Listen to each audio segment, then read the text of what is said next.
Hi friends, எல்லாத்துக்குமே good morning. இப்போ பார்த்தீங்கன்னா நம்ம ஒர்க்கு கிளம்பியாச்சு. டைம் பார்த்தீங்கன்னா 6 o'clock ஆச்சு. நம்ம நேராக போய் நம்ம வண்டி எடுத்துகிட்டு நம்ம டியூட்டி கிளம்பலாம்.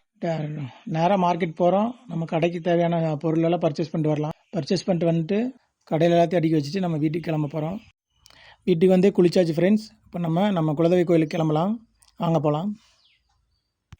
இன்னைக்கு அந்த சாத்தான்குளம் அப்பா மகன் கொலை வழக்கில் கைதான 9 போலீஸுக்கும் இரட்டை தண்டனை, இரட்டை மரண தண்டனை கொடுத்திருக்காங்க. இதை நான் ரொம்ப பெருமையா பாக்குறேன். இந்த தீர்ப்பை நான் ரொம்ப வரவேற்கிறேன். நீங்க இந்த தீர்ப்பை எப்படி பாக்குறீங்கன்னு கமெண்ட்ல சொல்லுங்க. இந்த மாதிரி தீர்ப்புகள் இன்னும் அதிகமா வரணும். அப்பதான் நாட்டுல கொஞ்சமாவது பயம் இருக்கும்.